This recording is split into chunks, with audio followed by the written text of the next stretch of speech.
aking mga kababayan at kapatiran sa Islam. Samahan niyo ako sa aking paglalakbay sa Estados Unidos ng Amerika. Kilalang makasaysayan at makapangyarihang bansa sa buong mundo at may mga matatayog na istruktura, gusali at nakakaantig at nakakaaliw na magagandang tanawin nito. Ang iba sa atin ay nangangarap makarating o maghanap buhay dito. At ang iba naman ay makadayo man lang o masilayan ng lugar na binagsagang one of the superpower countries of the world. Okay, O katatapos tawagin lang ding namin pumunta the land dito of sa opportunities. Ellis Island.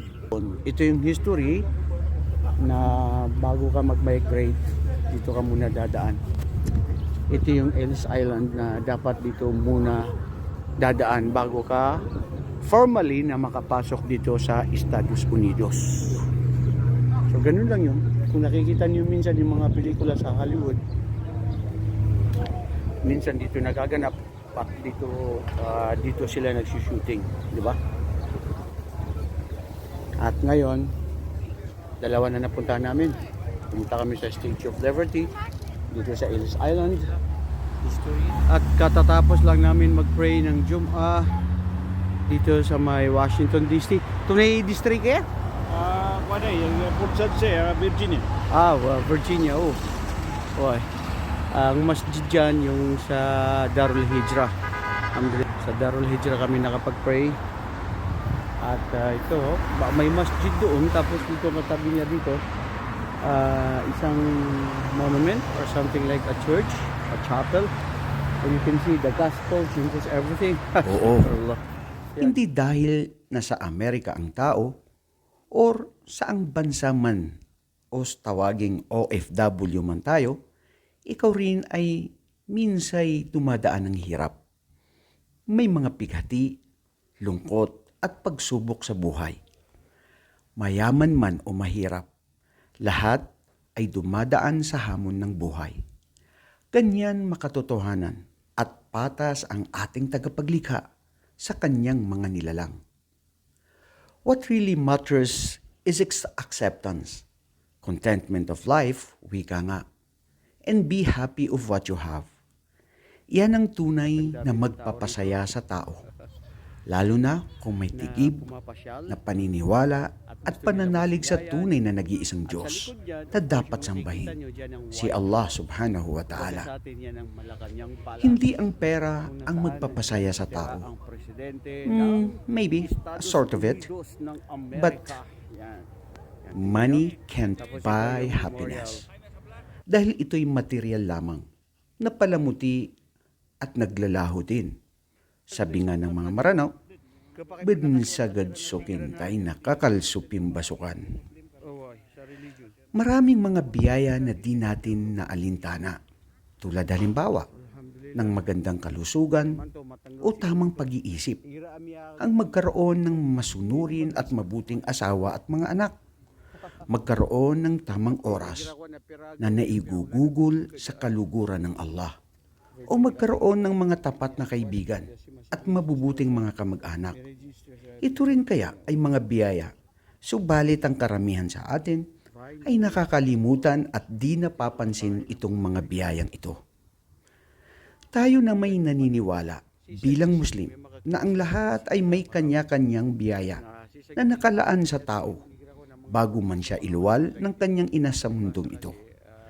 Ang mga biyaya o risk o katulad ng kamatayan, maut, ay bigla mo na lang itong nakakasalubong o matatagpuan mo saan ka man maroon.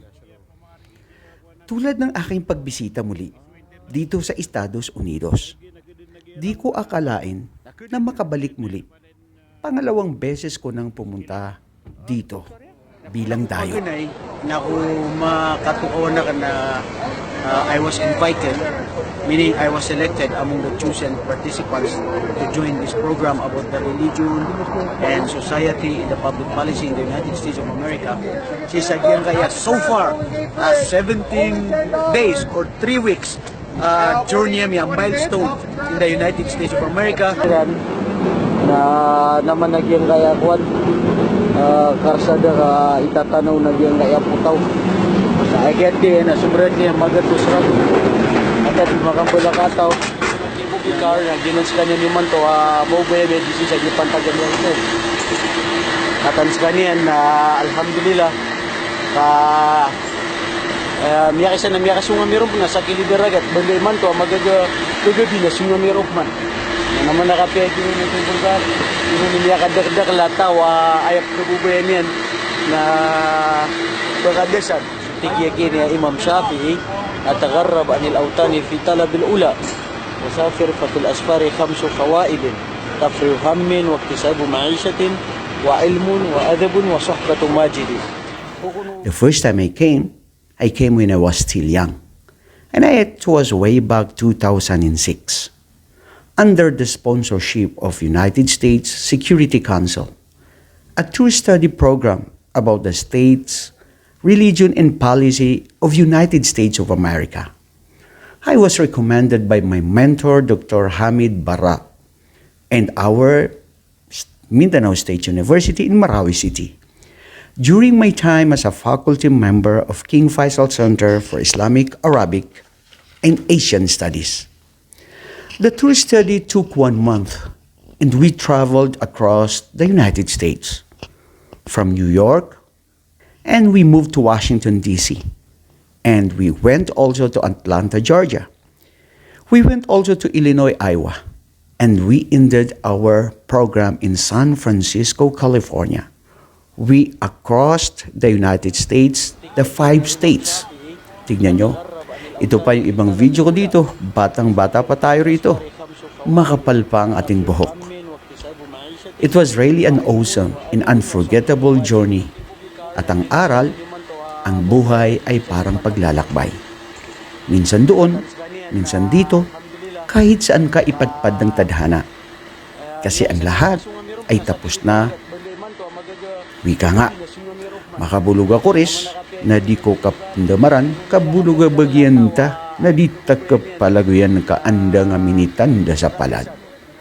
Kaya't habang may oras, gamitin sa tama ang lahat ng biyaya at oras na ipinagloob ng Allah sa atin. Dahil may darating na oras o araw na lilipas ang lahat at hindi na may balik muli. Nakabalik at nabisita muli ang New York nitong nakaraang taon lang, October 2024, at nakilala ang ibang mga kamag-anak at kaibigan. Kapi-kapi lang dyan sa may tabi ng Brooklyn Bridge. Shout out pala dyan kay Abdullah Tampi, kay Alex Bangcola at ZBD Dimaporo sa kanilang mga di malimot na serbisyo sa akin. At ang aking pinsan na si Asnudin Dianalan, si Dino, sa masarap na dinner sa Chinese restaurant sa New York. At of course, siya ang naghatid sa akin sa airport nung pabalik na ng Riyadh. Masaya ang mga alaala at ang araw na muling nakarating sa Washington, D.C. This is my second time kasi may mga makakain pala ako dito. Sabi nga ni Propeta Muhammad sallallahu alaihi wasallam, lan yamuta ahadan hatta yastakmila rizqah.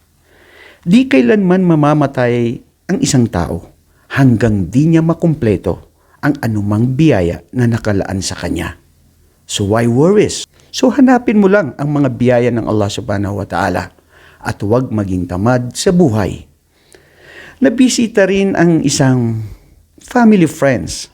Salamat pala kay Pindatun Lao at kay Kaka Samira Lao sa kanilang mainit na pagtanggap sa akin.